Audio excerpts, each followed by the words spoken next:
하나님의 구원을 본다. 그럼 도대체 감사가 뭐냐? 여러분 다 알고 있는 것이겠지만 감사가 뭘까? 쉽게 말하면요. 감사라는 것은 받은 것을 받았다라고 표현하는 것이 감사일 겁니다. 누가복음 17장에 보면 10명의 그 문둥병자 이야기가 나오죠. 9명은 유대인이었고 1명은 사마리아인이었습니다. 그 당시에 나병, 한센병에 걸렸다라는 것은 사람들마다 소외당하고 무시당하고 또 절망 가운데 살아갈 수밖에 없는, 그런데 유대인으로서가 아니라 사마리아인으로서 나병에 걸렸다. 그것은 정말 삶의 이중고를 겪는 그런 인생일 겁니다. 그런데 10명의 문둥병자에게 예수님께서 이렇게 얘기하죠. 너희들이 제사장에게 가서 그 몸을 보이라. 예수님의 말을 듣고 순종하고 제사장에게 가는 도중에 병고침을 받죠. 병고침을 받는 10명 가운데 돌아와서 감사를 표현하는 사람이 누구였습니까? 유대인 9명이 아니라 사마리아인 1명이었죠.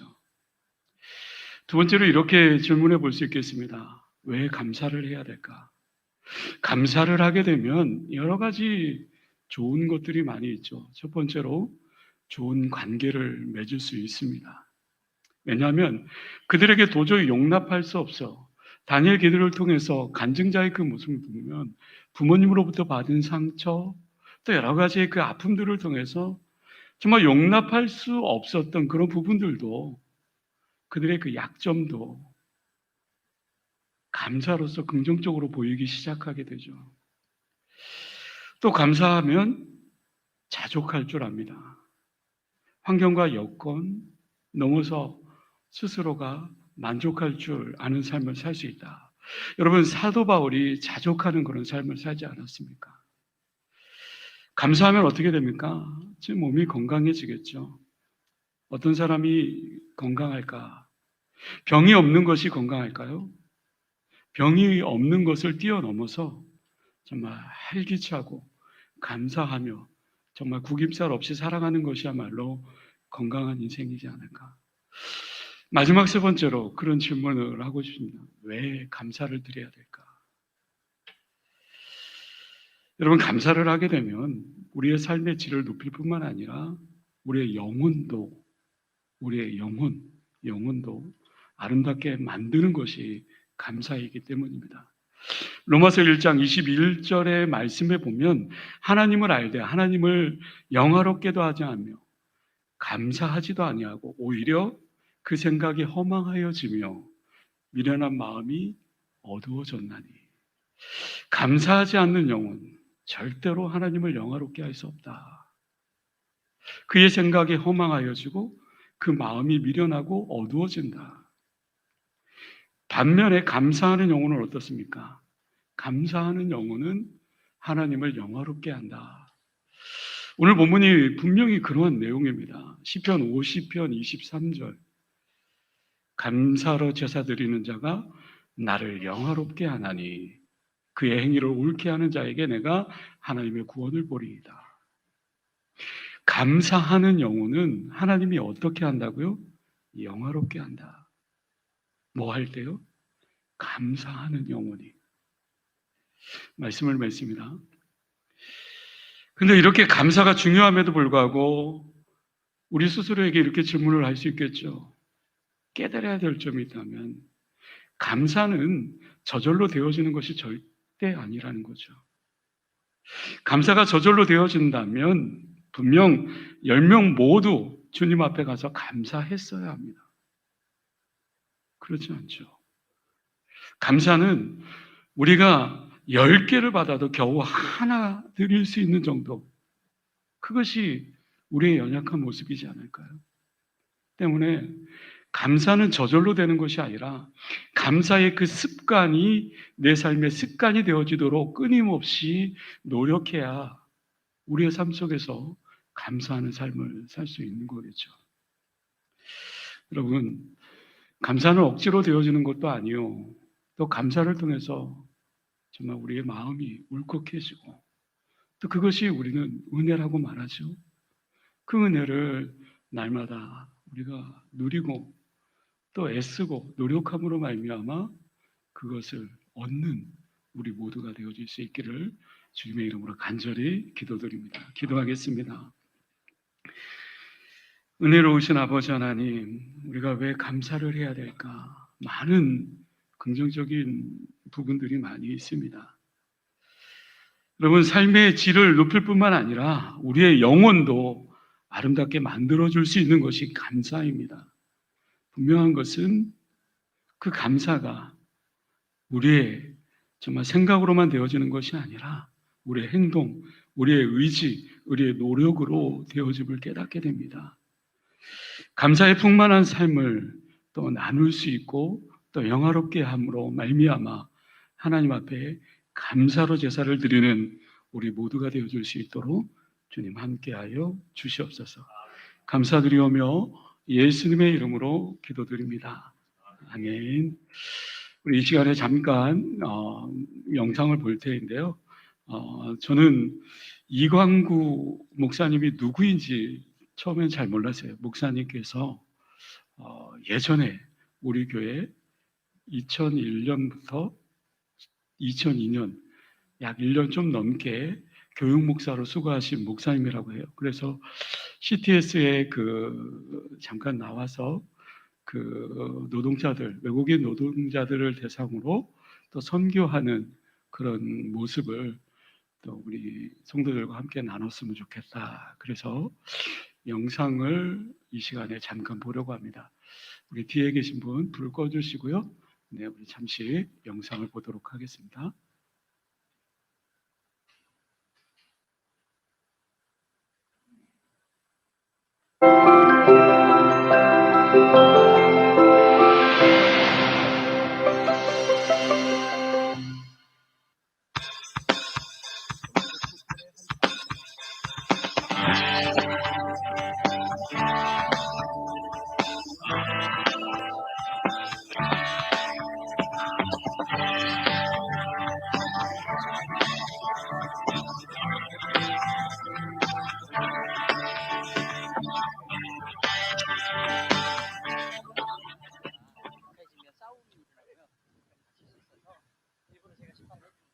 그래야 서로 싸움도 없고 같은 나라 사람이 심판 보면 아무리 잘 봐도 또 뭐라고 하잖아요.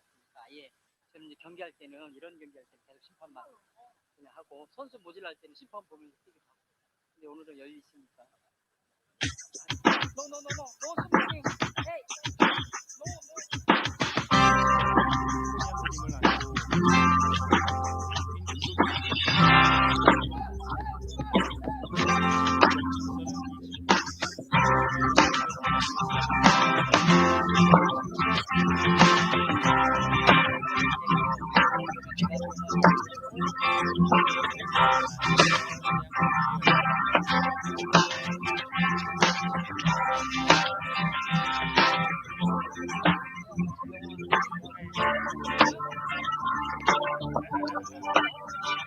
뭐 이중 문제, 공장 문제라든지 개인적인 상담 그런 상담도 틈틈이 많이 하죠.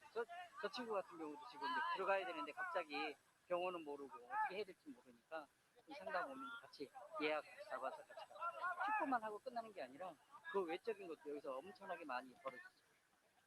우리 공장인 해서 어떻게 안 좋아? 우리 다만 해서 먹지는 다 같이 다 어려운 거 도와줘요? 네.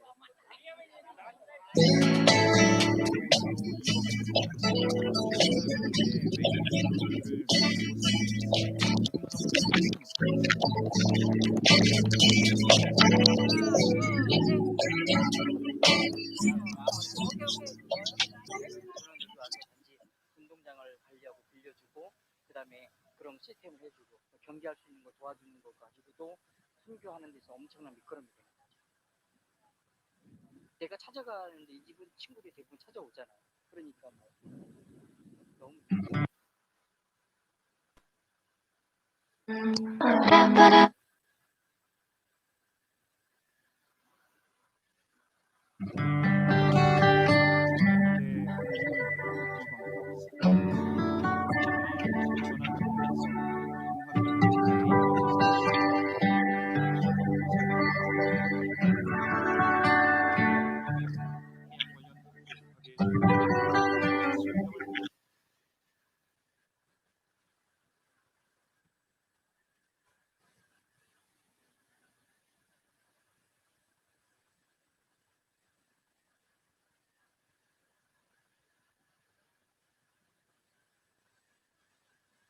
그러니까 뭐 너무 좋죠. 중학교 때 부모님을 여인 이광구 목사.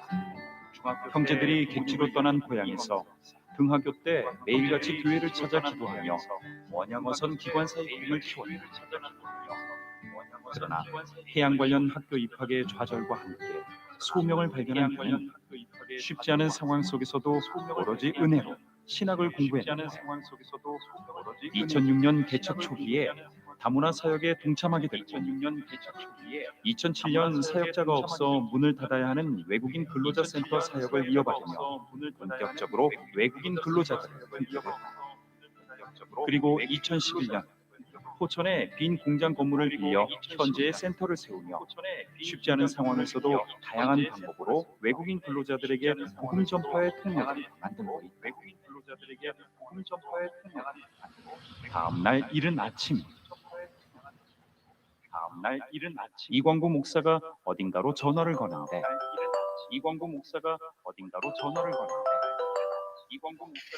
예, 목사님 교회 계시죠?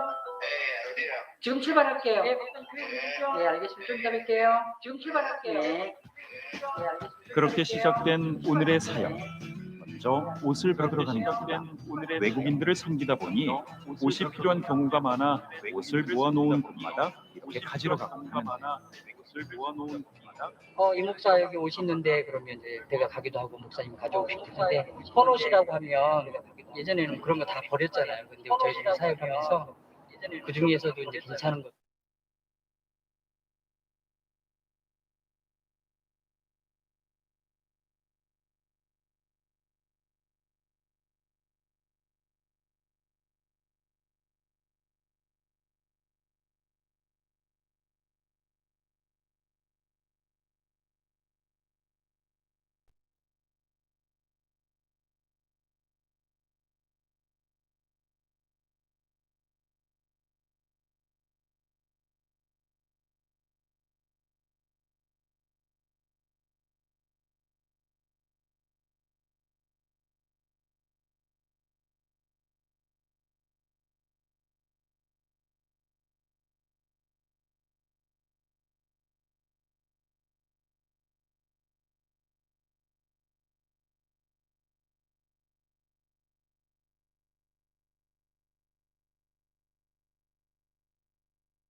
쪽으로도 전화도 했고, 그래서 이제 이렇게 간증을 나눌 텐데요.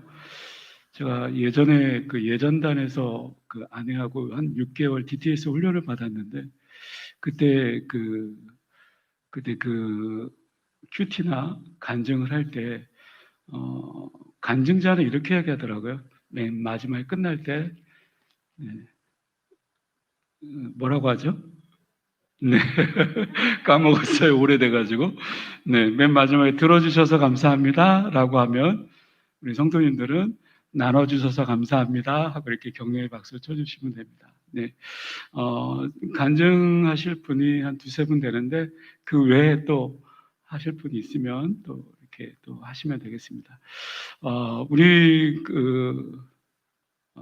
김문욱 장로님 그리고 우리 박 집사님, 네, 박 집사님 먼저 이렇게 좀 간증 나눠줬으면 좋겠습니다.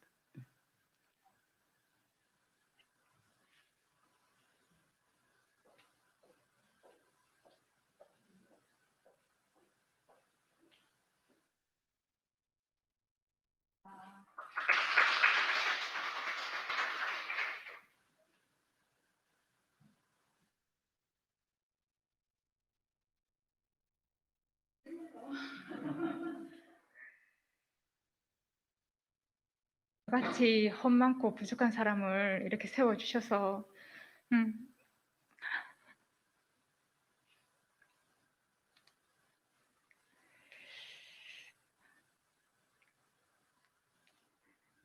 또 하나님의 은혜를 간증케 하시니까 감사드립니다. 제가 말할 때 제 자랑이 아닌 하나님의 영광만 드러나기를 간절히 바라면서 증거를 하겠습니다. 사실 목사님이 간증 안 하시겠습니까? 이렇게 말씀하시면서 여러 번 저한테 권유를 했었습니다. 근데 제가 계속 앞에만 서면 너무 떨려가지고 아무것도 못하겠어요 이러면서 계속 거절을 했는데 마지막 날 간증하는 그 모습들을 마지막에 이제 들었고 있는데 저도 모르게 제 혼자서 간증을 적고 있더라고요. 그래서 이걸 어떻게 해야 되나? 내가 해야 되나? 말아야 되나? 그러면서 뭐 김은혜 목사님은 계속 기도를 하시는 가운데 그 기도도 귀에 안 들어오고 계속 제 간증만 적고 있었습니다. 그래 이거를 이제 딸아이한테 이제 얘기를 해줬더니 그러면 엄마는 간증을 하세요. 그게 맞습니다. 라고 얘기를 하더라고요. 그래서 마음을 먹고 간증을 하겠다고 목사님한테 이제 문자를 보내고 아주 좋아하시더라고요. 지금부터 제가 그러면은 이번 다니엘 기도회를 통해서 제가 받은 은혜를 나누도록 하겠습니다. 이번 다니엘 기도를 맞이하면서 저는 사실 제가 다 이렇게 올 줄은 몰랐습니다. 마지막은 이제 그 코로나 때문에 제가 인터넷으로 이제 방송을 들었지만 끝까지 함께 해주신 하나님께 감사드리고요. 제가 이 간증을 통해서 이 집회를 통해서 저에게 다가왔던 것은 저에게 반성케 하시는 하나님이었어요. 그렇게 또 제가 그동안 못했던 거 가족들한테 못하고 이제 조금 이중적으로 했던 것들이 뒤돌아보는 반성케 하고 뒤돌아보는 그런 계기가 되었습니다. 먼저 우리가 첫째 그 1일차에 저녁 주일 예배 때 말씀을 전하신 김원우 목사님 말씀을 들었을 때 너무 은혜스럽더라고요. 그래서 이 다니엘 기도는 내가 가정이 아니라 교회에서 더 은혜스럽게 드리고 싶다. 그런 마음이 간절했어요. 그래서 저희 진성 씨한테 부탁했죠. 그리고는 이제 그 사람이 흔쾌히 허락을 하더라고요. 그래서 너무 감사해가지고 고맙다고 말하고 웬만하면 빠지지 않겠다고 마음을 먹고 그리고 또 제 생활 주변에서 방해되는 그런 환경이 없도록 기도하면서 나오기 시작했습니다. 역시나 교회에서 드리는 게 진짜 은혜스럽더라고요. 찬양도 은혜스럽고 기도는 뜨겁고 말씀도 너무 은혜스럽고 근데 그 중에서 다른 분들 간증이 진짜 다 좋았어요. 너무너무 감사하게도. 근데 그 중에서 박강식 선교사님 간증을 듣는 중에 그 말씀이 저한테는 진짜 하나님이 저한테 야단치는 소리로 들리는 거예요. 진성 씨가 한번 저한테 그런 말을 했거든요. 너는 너무 이중적이야. 이러면서 어떻게 교회 가서는 잘 웃으면서 집에만 오면 그렇게 짜증이냐면서 이렇게 얘기를 하는 거예요. 그래서 그렇게 하면서 이제 나오기를 또 거부하고 핑계를 댔기 때문에 저는 정말 그 말이 귀에서 맴도는 거예요, 계속. 그래서 정말 회개의 눈물을 진짜 많이 흘렸습니다. 저도 모르게 계속 눈물만 나더라고요. 하여튼 저를 그렇게 해서 반성케 하시는 하나님의 은혜에 너무너무 감사드리면서 이제 집으로 돌아오는 계기가 되었고요. 또 하나는 이제 부모의 사명이라고 전해주신 신혜라 집사님의 말씀을 들었을 때 정말 너무 또 반성되는 것이 아이들이 진짜 내 거다 이런 생각을 하면서 저는 아이들을 야단치거나 훈계하거나 이럴 때 진짜 내가 걔들한테 저주인지도 모르고 그런 말들, 악한 말들을 많이 퍼붓던 게 또 생각이 나더라고요. 또 행동들도 그렇고. 그래서 또 그런 것들도 반성하면서 회개의 눈물을 많이 흘렸던 것 같아요. 그래서 그 날도 집에 가서는 아이들을 좀 안아주고 다독거려야지 하는 마음이 있었는데 큰아이는 자고 있고 작은 아이는 앉아서 제가 진짜 미안한 마음을 꾹꾹 눌러가지고 안아주고 이야기도 많이 하고 그렇게 아이를 잠재웠거든요. 근데 이제 제가 이렇게 느낀 게 정말 하나님이 나를 반성케 하시려고 이렇게 간절히 다니엘 기도회를 열망하게 하셨구나. 그러면서 저한테는 진짜 큰 은혜가 되었습니다.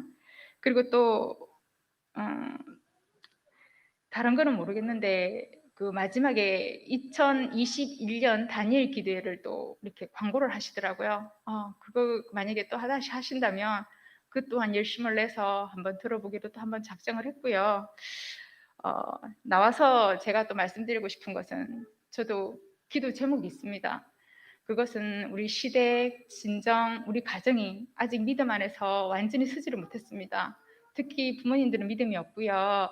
저희 가정에서 우리 아이들도 그렇고 신랑도 그렇고 나오다가 안 나오는 그러한 경우이기 때문에 늘 기도하고 있습니다. 그리고 저는 이제 뭐 다른 거는 모르겠는데 제가 종양 수술을 했지 않습니까? 그래가지고 전이는 되지 않지만 재발은 가능하다. 그 말씀을 하시더라고요. 저번에 갔을 때. 그런데 다행히도 지금 계속 MRI로 이제 관찰을 하고 있는 중이고, 그래서 저는 제 나름대로 또 이제 다시는 재발이 일어나지 않도록 기도하고 있습니다. 그리고 제가 이제 부탁드리고 싶은 것은 이것을 함께 공유하고 기도해 주시면 감사하겠고요. 또 제가 중보 기도를 중요성을 왜 알고 있냐면 제가 아파 죽어가고 있을 때 여러분들이 기도해 주셨거든요.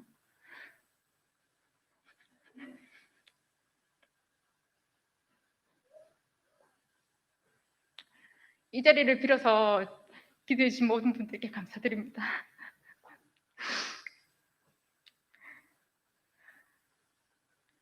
그리고 마지막으로 이렇게 함께 나누게 하시는 그 마음을 주신 하나님께 감사와 영광과 찬양을 올려드립니다. 들어주셔서 감사합니다.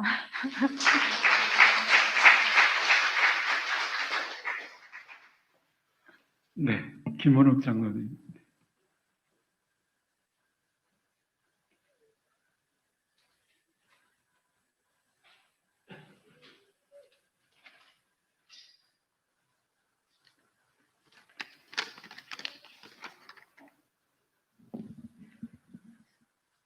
제가 이번 다니엘 기도회를 통해서 은혜를 좀 많이 받았습니다. 이때까지 한 번도 참석해 보지 못했는데 첫날부터 끝마칠 때까지 진정으로 정말 하나님 은혜가 많이 흐르는 것을 보았습니다. 그래서 매 시간마다 참으로 하나님의 말씀과 찬양과 또는 기도와 이런 모든 것들이 합하여서 많이 은혜를 받았습니다.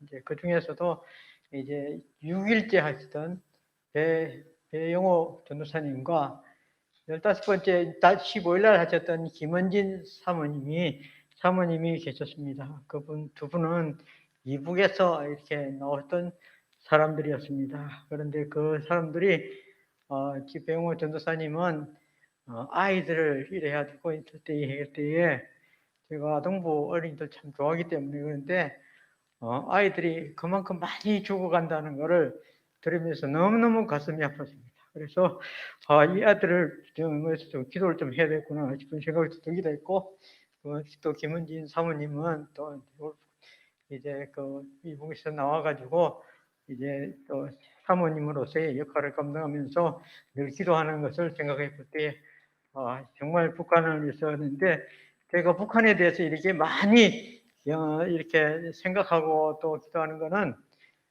제가 새벽 기도할 때마다 그 진짜로 안 빠지고 북한에 대해서 기도를 많이 합니다. 그것은 뭐냐면은 저희 부모님이 북한에서 이북에서 이렇게 탈출해서 나온 분들이기 때문에 제가 늘 항상 그 부모님의 마음을 알고 있기 때문에 그래서 그것을 이루기 위해서 이렇게 열심히 기도도 하기도 하고 하는데 그래서 부모님은 이북 평안북도 선천군 그다음에 고읍동이라는 곳에 살으셨습니다. 그런데 이제 나라가 일제하였을 때에는 할아버지가 독립운동을 하셨기 때문에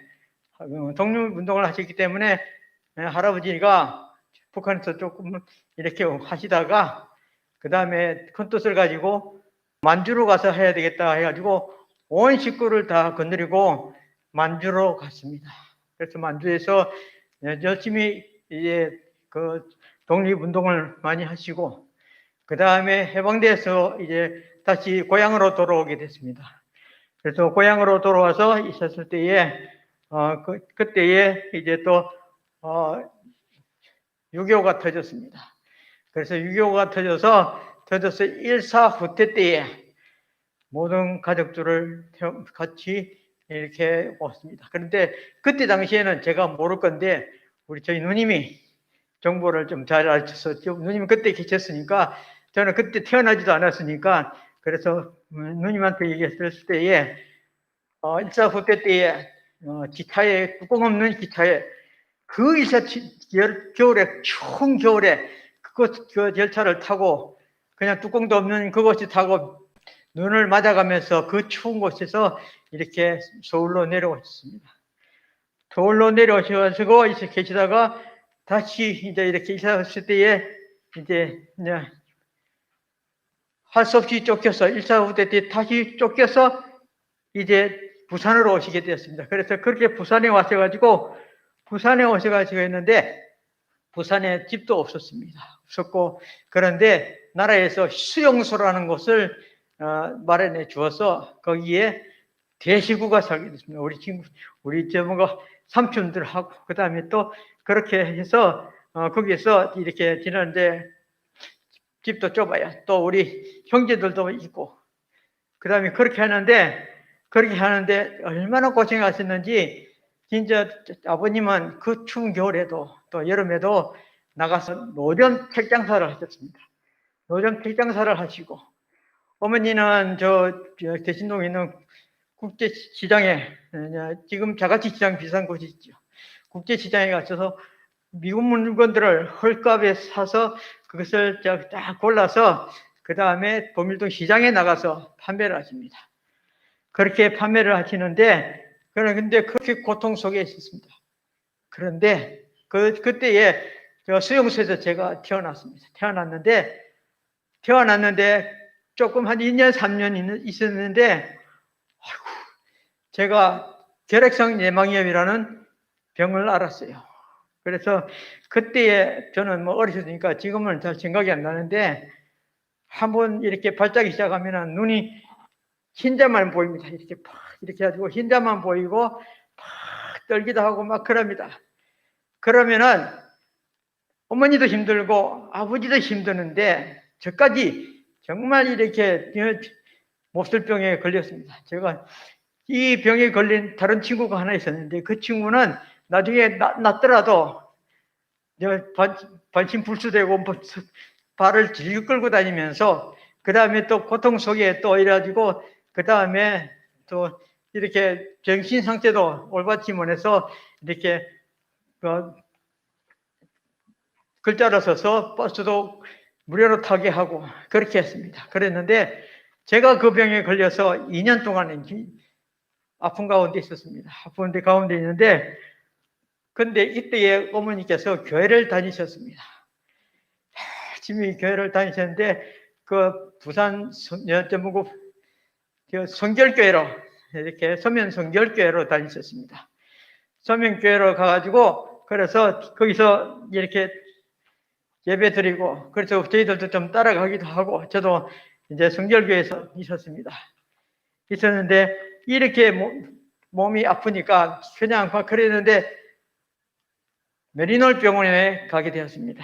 그래서 메리놀 병원에 가는데 저는 어리니까 안 되니까 나중에 누님이하고 큰 누님하고 작은 누님하고 메리놀 병원에 가서 매일 가서 진찰도 받기도 하고 약도 받기도 하고 늘 이렇게 해주셨습니다. 그렇게 하니까 그렇게 했을 때에 어떤 때에는 이제는 막 끝에 가서는 정말 이렇게 막 넘어듯이 하고 막 눈도 이렇게 뒤집어지고 있고 막 그러는데 숨도 헐떡거리고 이랬는데 아이고 이제는 안 되려는 겁다 하면서 저쪽 한쪽 구석으로 몰아놨습니다. 하나님 죽으면 죽고 뭐 어떻게 할 수 없다고 하는데 그런데도 제가 살아나서 완쾌되었습니다. 그래가지고 그랬는데 그렇게 완쾌돼 가지고 있었는데 이제 제가 초등학교 1학년 때인가 초등학교 때에 이제 3학년 때에 이제 다시 대연동이란 부산의 대연동에 난민주택을 나라에서 또 지어줬어요. 그래서 난민주택에 있으면서 고생을 얼마나 하셨는지 먹고 살기 위해서 하고 그 다음에 또 누님도 편을 짜는 거 하고 그 다음에 또 하면서 막 이렇게 하는데 그래 하는데도 어머니는 어떤 일이 있어도 교회는 가야 된다. 우리 자녀들한테 교회 가서 예배 드려야 된다. 그래가지고 예배도 드리고 하는데 그렇게 어머니는 또 그때 당시에 또 폐결핵을 앓게 되었어요. 그래서 어떤 때는 장사 나가서 돈을 벌어야 식구들이 먹고 사니까 그렇게 해서 하는데 어떤 때는 집에 돌아오시려면 와서 보면은 각혈을 막 해요. 피가 막 쏟아져 나오는데 우리는 어쩔 줄은 모르지요. 뭐 그냥 어떻게 해요? 그냥 뭐 크게 뭐 약도 없고 막 그냥 뭐 겨우 보건소에 가서 타오는 한 달에 주는 약속 그 약만 먹고 그럼 또 아버님은 또 모든 걸 다 소독해서 거기 옮겨질까 싶어서 모든 그릇이든지 다 그릇을 씻어서 이렇게 정결하게 해주셨습니다. 그렇기 때문에 우리 자녀들은 큰형님이 결핵에 걸렸지만은 우리들은 제일 오래 있었던 우리들은 하나도 안 아팠어요. 결핵에 안 걸렸어요. 그렇게 어머니를 고생하면서 그 교회, 개척교회, 그 교회를 다시금 교회를 건축을 했습니다. 건축을 해가지고 어머니께서 다 주도하셔가지고 다 교회도 짓고 그 다음에 저를 교회를 내고 또 부흥에 있으면 저를 데리고 가서 기어코 좀 이렇게 하겠다 해서 저도 그때 당시에는 키가 좀 많이 작았어요. 작아가지고 그렇게 있었는데 어머니 그게 안타까워서 저를 부흥회마다 뭐 이성복 목사님이라 했었고 뭐 권혜가 하여튼 그런 권사님도 신유를 가졌던 권사님들한테 따라다니면서 저를 데리고 다녔습니다. 그렇게 하면서 그렇게 했을 때에 그래서 어머니하고 그다음에 그래서 제가 나중에는 이제 집에서 있을 때에 매형 되시는 분이 시내로 가라. 너 거기 있다가 아무것도 못한다. 기도 잡고 힘도 없고 아무것도 없는데 너 거기 있어봐야 아무 도움이 안 되니까 나와라. 우리가 대주겠다면서 그래서 해군 공창으로 이렇게 보내어 주셨습니다. 그런 것을 보면서 참으로 너무나도 고생 많이 하시고 너무나도 힘들어 했었던 부모님을 생각하면서 그래서 이북에서 나오신 분들이 모두 다 보니까 그 두 분 보니까 너무 고생을 많이 했어요. 막 그냥 막 몸무게가 몇십 킬로, 한 30kg 이 정도밖에 안, 어른이 30 몇 킬로밖에 안 되고 이런 사람들이었다니까 그 정말 그래서 저도 이제 앞으로는 더 열심히 북한 사람들을 위해서 열심히 기도를 해야 되겠다. 아니면은 남북 통일되도록까지 열심히 기도해야 되겠다. 그런 생각으로 열심히 지금도 기도하고 있습니다. 그래서 이렇게 북한에 있는 사람들을 우리가 좀 돌보고 또 그런 마음을 좀 많이 가져야 되겠습니다. 그래서 그런 마음에서 오늘도 간증을 하기로 약속을 연하고 생각을 했습니다. 그래서 이렇게 북한을 위해서 우리 더 많이 기도해 주시면 감사하겠습니다. 들어주셔서 감사합니다.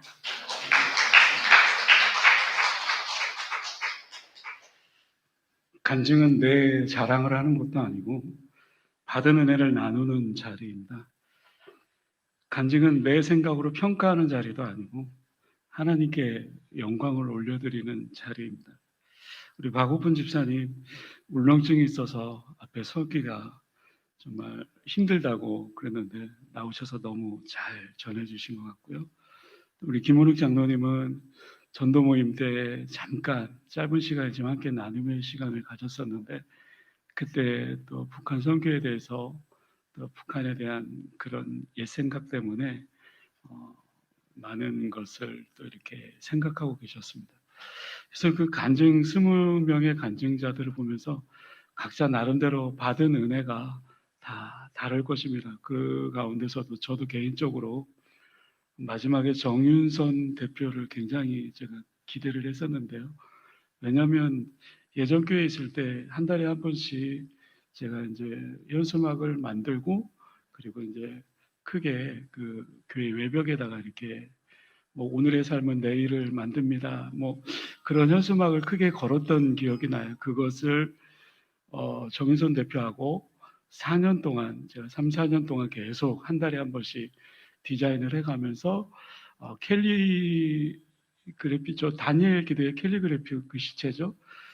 그 당시에 캘리가 한참 유행이었죠. 그래서 너무나 그 시체도 마음에 들고 또 그래서 관계를 맺어 왔었는데 이분의 그 깊은 사연들은 제가 전혀 알지는 못했고 이분이 하고 있는 회사의 그 운영 마인드라든지 그런 사역들이 너무나도 귀하고 너무나도 아름다웠습니다. 특별히 개인적으로 기억이 나는 것은 어려운 개척교회들을 무료로 섬기고 또 여러 가지 또 행사를 통해서 또 이렇게 돕는 그런 역할들을 하고 또 어느 날은 한 달, 두 달 안 하는 거예요. 저는 한 달에 한 번씩 이렇게 현수막을 또 준비해야 하기 때문에 갑자기 회사를 한 달, 두 달 안 한다고 그러니까 전 도대체 이해가 안 돼서요. 굉장히 바쁘고 절기 중요한 때에 이 시점에 왜 안 하는 걸까? 근데 이분이 저하고 카톡을 하면서 그러더라고요. 목사님, 제가 교만해 줄 수 있어서 잠시 하나님 앞에 모든 것을 다 내려놓고 기도의 시간을 갖고 멈춤의 시간을 가지려고 합니다. 회사가 너무나도 잘 되다 보니까 내 자신이 교만해 줄 수 있기 때문에 내가 다 내려놓겠습니다. 잠시 멈추겠습니다. 그러면서 직원들이 1명, 2명씩 이렇게 늘어나면서 그 간증 시간에 10명이 되어지는 그런 은혜를 또 들으면서 간증 가기 전에 카톡으로 글을 남겼거든요. 잘하고 오시라고. 그랬더니 기도해 달라고. 그리고 마지막에 새벽 4시에 카톡으로 왔더라고요. 저한테. 그래서 계속해서 응원해 주시고 또 기도해 주시고 또 그렇게 했습니다. 그래서 이분의 이런 어려움이 있었고 이분의 이런 힘든 과정을 통해서 또 그렇게 회사를 그렇게 이끌어가고 있고 개척교회를 그렇게 섬기고 있구나. 그 자리에서 최선을 다하는 모습을 보고 저도 계속해서 또 그 사업장을 위해서 윤선 디자인이거든요. 계속해서 기도하고 또 그렇게 하려 합니다. 혹시 이 외에 또 우리 많은 분들이 또 많은 은혜를 받은 줄 아는데 혹시 이 시간에 짧게라도 좀 나오셔서 내가 받은 은혜를 감사를 표현하는 것이지 않습니까? 하나님을 영화롭게 하는 것이고, 그 때문에 좀 준비가 덜 되어 있더라도 또 이렇게 혹시 나누고 싶은 분 있으면 이렇게 나눠줬으면 좋겠습니다. 네, 옆 좌우를 쳐다보지 마시고. 네. 아침에 이현희 집사님께서 카톡으로 저한테 오늘 못 오게 되어서 간증문을 이렇게 적어서 대신 읽어달라고 그래서 저한테 카톡으로 온 내용을 제가 이렇게 읽어드리겠습니다.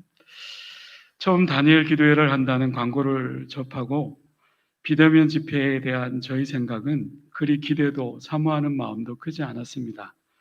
무엇보다도 퇴근 후 피곤한 몸으로 매일 저녁 시간에 참석은 힘들 거라는 핑계를 가지고 있었습니다.